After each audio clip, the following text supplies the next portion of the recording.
헌법재판소에서 윤석열 대통령 탄핵소추 2차 변론이 있었습니다. 원래는 대통령이 그러니까 피청구인이 체포된 상태에 있다. 그렇기 때문에 어제 있었던 그 변론을 연기를 해달라라고 변호인단이 요청을 했는데 헌법재판소가 그것을 이유 없다라고 기각을 시켰습니다.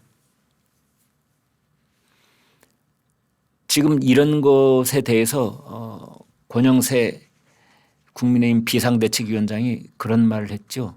아니 지금 하는 꼴을 보면은 윤석열 대통령에 대해서는 마치 KTX를 타고 가는 시속 300km로 무슨 일을 처리하려고 그러고 이재명 대표 쪽을 향한 사법부의 행태를 보면은 이건 뭐 완행열차도 그런 완행열차가 없는 것 아니냐. 왜 이렇게 사법부 시계가 사람마다 속도가 다르냐. 그런 얘기를 하는데요. 여러분 이렇게 보시면 됩니다. 그런 주장을 하는 건 저뿐만 아니라 많은 분들이 그런 얘기를 꺼내놓고 있는데 지금 우리나라의 공수처, 법원, 헌법재판소 마치 민주당의 하부 조직처럼 움직이고 있습니다. 오늘 조선일보 사설도 그런 제목을 달았더군요. 헌법재판소는 민주당에게 농락당하고 있다. 민주당의 헌재 농단이다.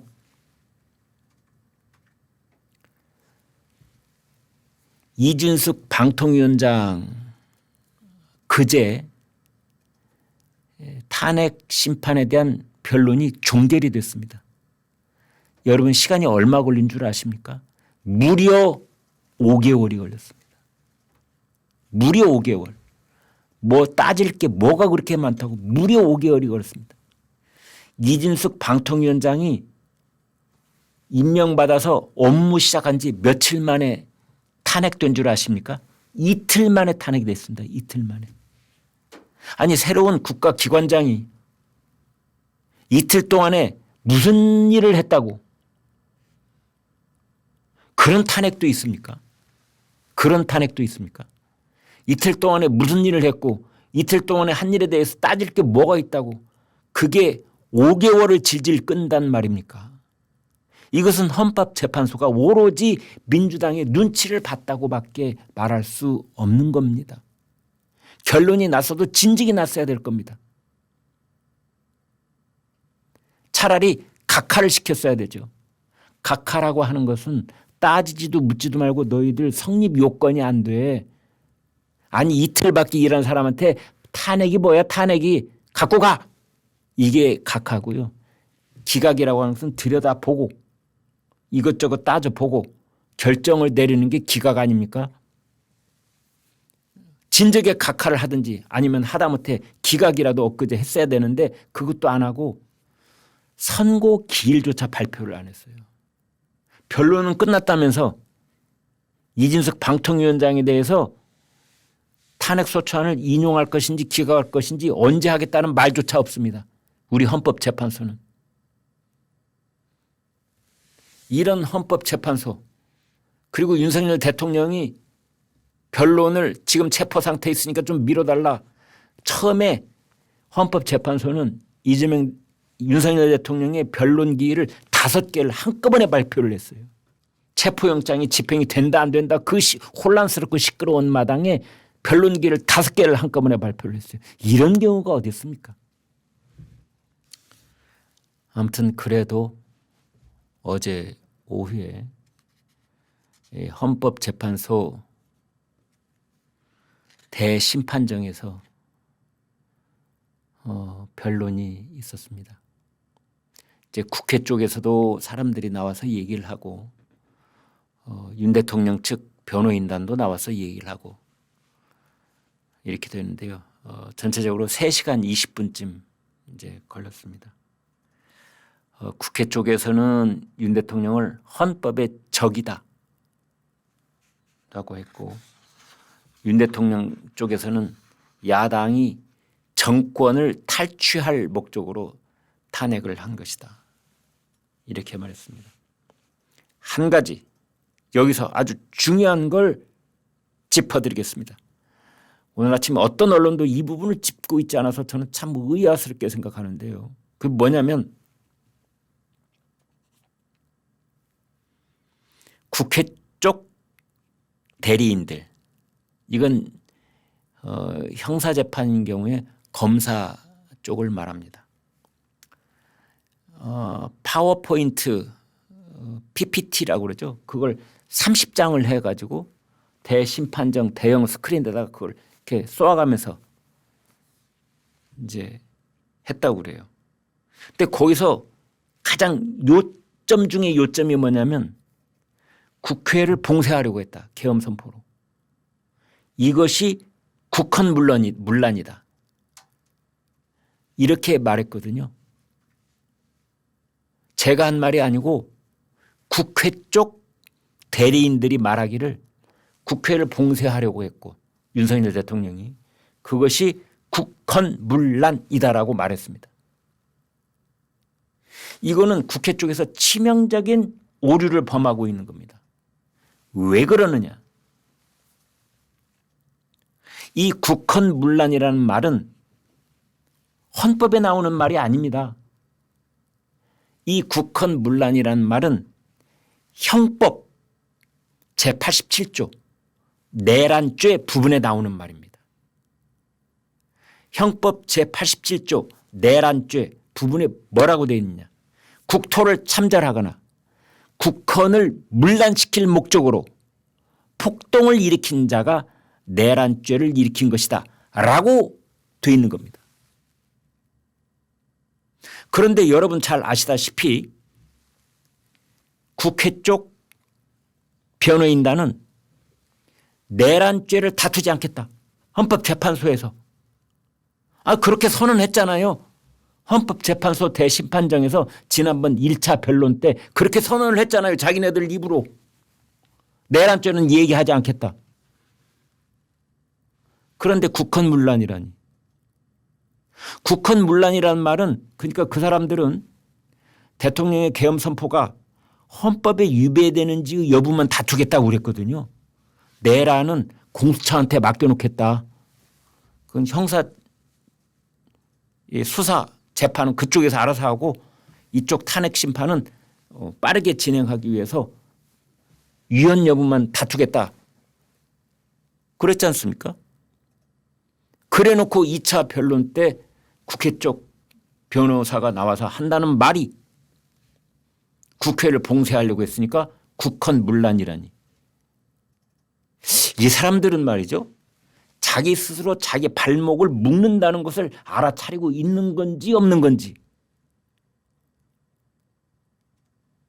비슷한 논조를 펴더라도 국회 쪽에서는 절대 국헌문란 이 네 글자를 쓰면 안 되는 겁니다. 왜? 국헌문란이란 네 글자를 쓰는 순간 그건 바로 내란죄가 되는 거기 때문에.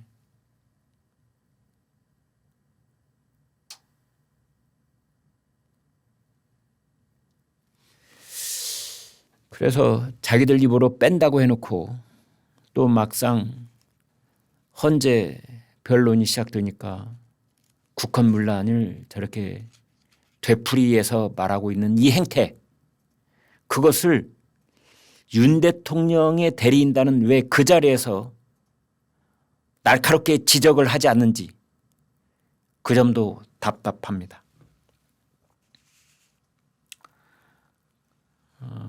아무튼 뭐 국회 쪽에서 김진한 변호사라고 되어 있는데 내란 사태라는 말도 쓰고 있더군요.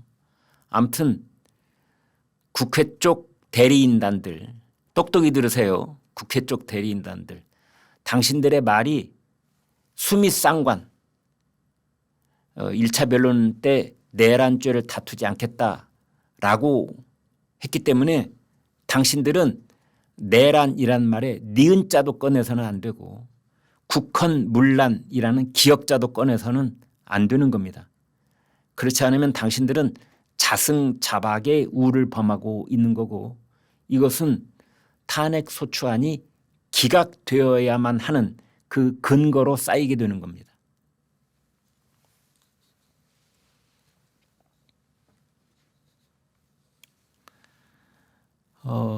여기에 대해서 이제 윤석열 대통령 측의 변호인들도 나서서 더 길게 이제 여러 가지 변론을 했는데, 배진한 변호사가 그런 말을 했네요.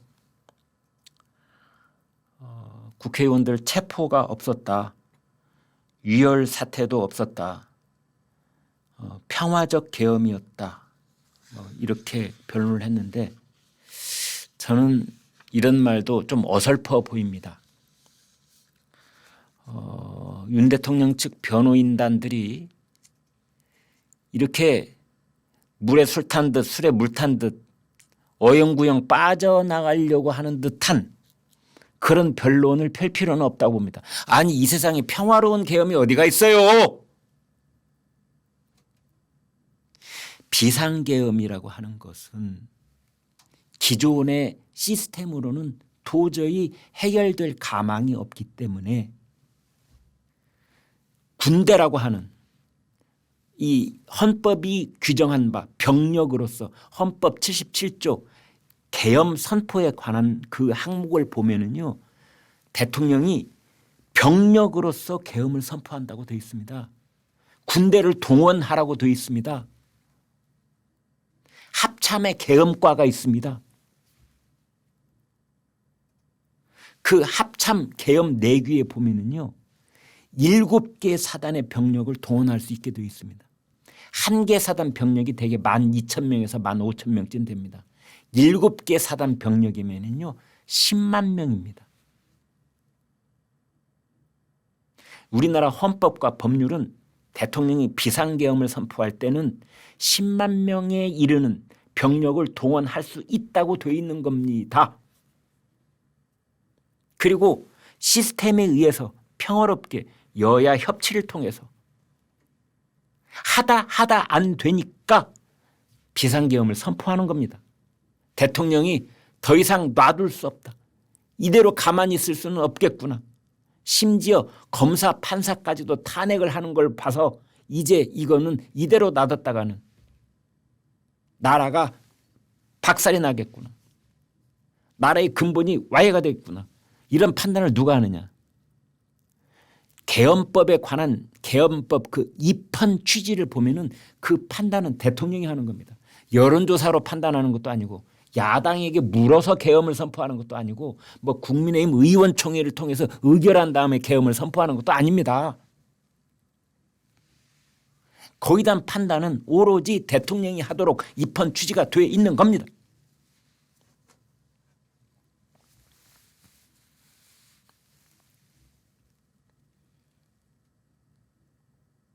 그런데 국민의힘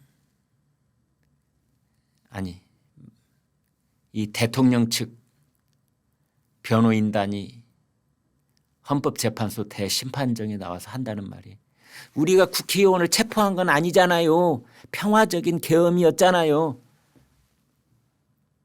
이따위 변론이 어디가 있습니까?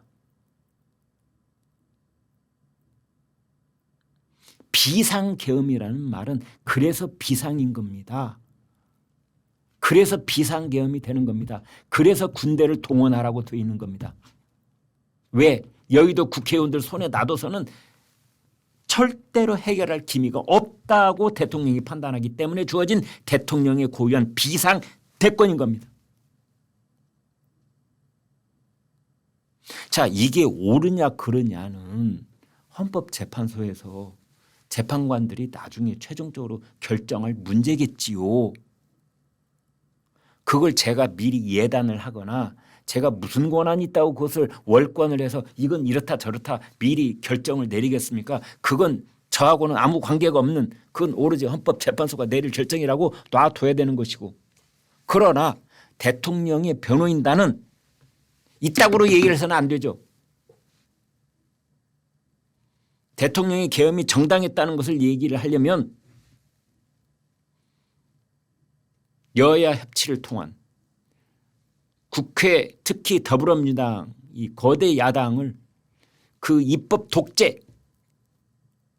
이것을 계엄이라는 것 말고는 도저히 해결할 방법이 없다는 판단에 이르러 대통령이 내린 비상한 결단이다고 설명을 했어야죠.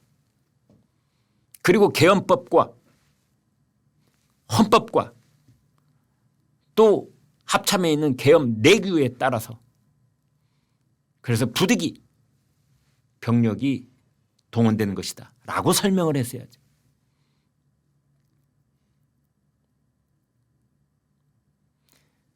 계엄은 평화로운 계엄이다, 평화롭지 않은 계엄이다 라고 구분되는 것이 아니라 경비계엄과 비상계엄으로 구분되는 것이고, 이번에 윤석열 대통령이 12월 3일에 선포했던 것은 비상계엄인 것이다 라는 것을 다른 논리로 설명을 했어야 되는 것이 아닌가.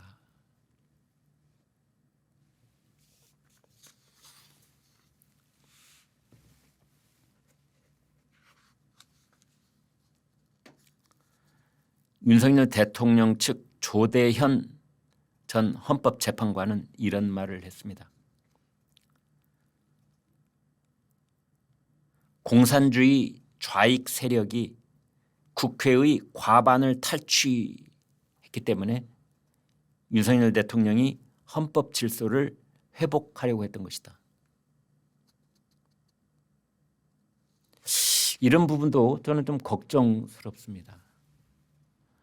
물론 정치인이 국회의 과반수를 공산 좌익 세력이 탈취를 했다라는 말을 정치인이 개인적으로 할 수는 있겠으나 법리적 논쟁을 다투는 헌법재판소의 대심판정에서 대통령의 이 법률적 대리인이라고 할 수 있는 탄핵소추의 이 변호사가 할 이야기라고 하기에는 제가 걱정스럽습니다. 물론 저희 시청자, 애청자들께서도 국회가 좌파 세력에게 점령당했다라는 또는 공산주의자가 우리 여의도 국회에도 상당히 침투해 있다라는 생각을 가지신 분이 계실 겁니다.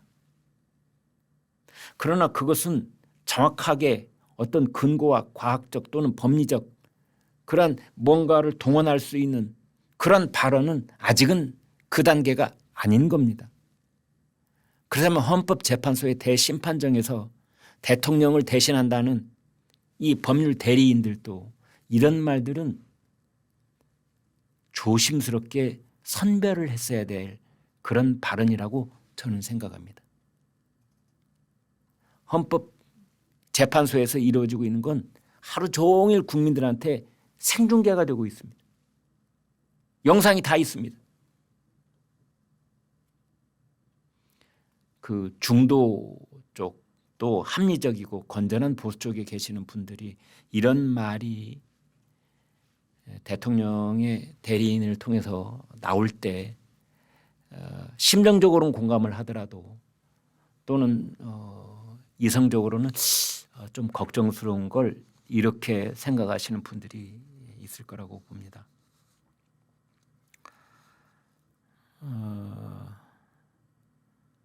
또 변호인들이 이런 말도 했습니다. 대통령은 부정선거에 대한 제보가 워낙 많았다. 그래서 그 증거 확보를 위해서 계엄을 선포한 것이다. 이런 말도 했습니다. 또 불법 선거가 중국과 관련이 있다고 생각한다.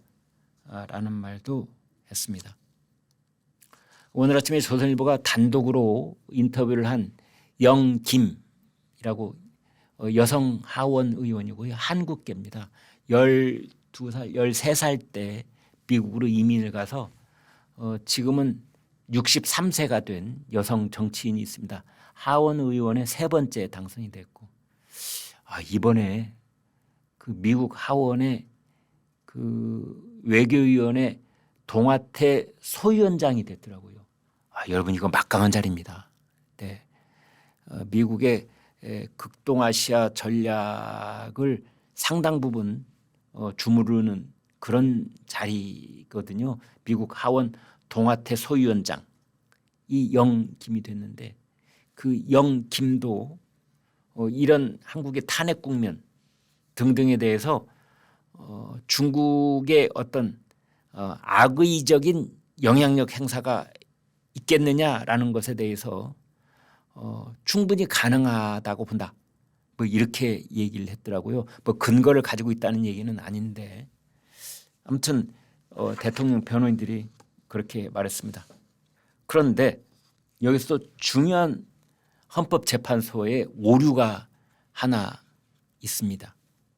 그것은 뭐냐면 헌법재판소가 검찰과 경찰의 비상계엄 수사 기록도 받아보기로 했다라고 되어 있습니다. 헌법재판소가 헌법재판소의 그 탄핵소추 심판을 진행함에 있어서 관련 국가기관의 기록들을 요구하고 받아볼 수 있다라고 돼 있습니다. 우리 헌법재판소 법에. 따라서 검찰에도 자료 조사 요구할 수 있고 경찰에도 조사 요구할 수도 있고 공수처에도 뭐 조사할 수도 있고 또 뭐 대통령실에 뭐도 조사할 수 있고 다 이렇게 요구를 할 수 있겠지요. 그런데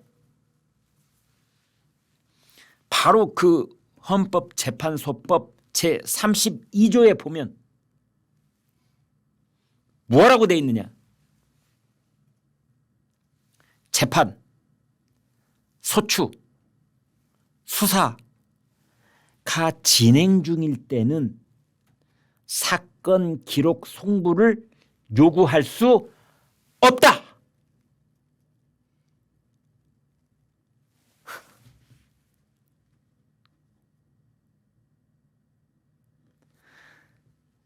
헌법재판소법 제32조 앞부분에는 뭐 길지도 않습니다. 32조 딱 두 문장으로 돼 있어요. 헌법재판소는 관련 기록 송부를 요구할 수 있다라고 딱 돼 있고 바로 이어서 그러나 수사 중일 때는 요구할 수 없다.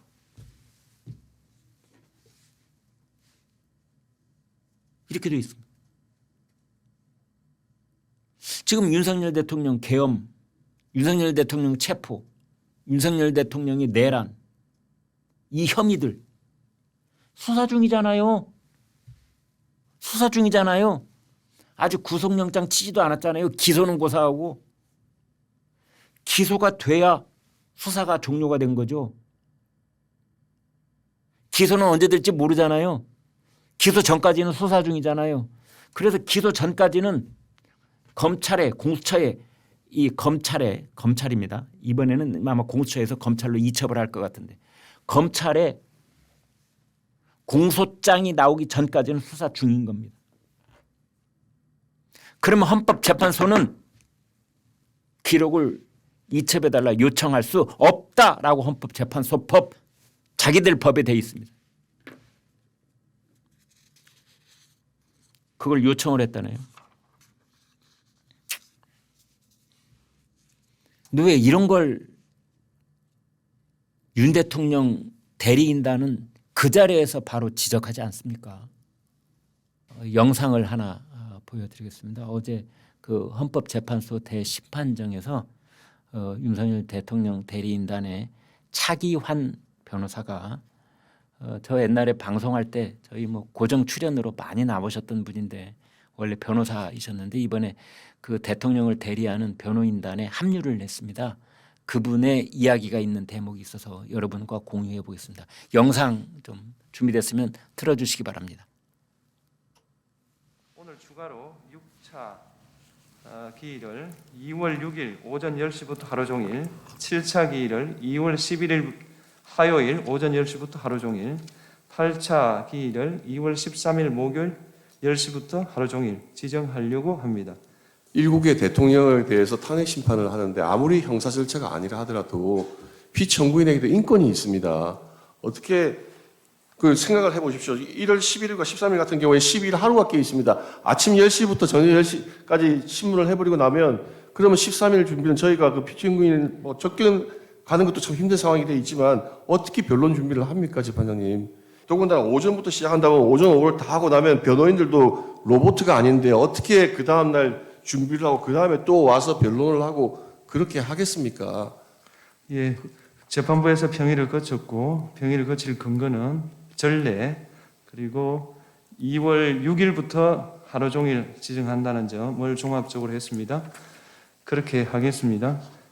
재판장님 이렇게 설레라고 말씀을 하시는데 예, 그 설레 다음에 온 사태가 어떤 것이었습니까? 그 설레 다음에 양승태 대법원장이 비인간적인 재판을 받은 걸 기억을 합니다. 저는 그게 얼마나 가혹하고 반문명적인 재판이었습니까? 아무리 대통령이 이 지금 직무 정지된 기간을 짧게 해야 될 사유가 있다 손 치더라도 저희도 세계 10위권에 들어가는 문명국가인데 대통령의 인권이 난파된 간첩보다 못합니까? 아무리 형사재판이 아니고 헌법재판이라고 하지만 대통령에게도 인권이 있습니다. 난파된 간첩이나 북한하고 직통으로 연결되는 그런 피고인을 재판할 때에도 이렇게 하지는 않았다고 저는 생각합니다. 재판부에서 충분히 논의를 거쳤습니다. 변경하지 않겠습니다. 이상입니다.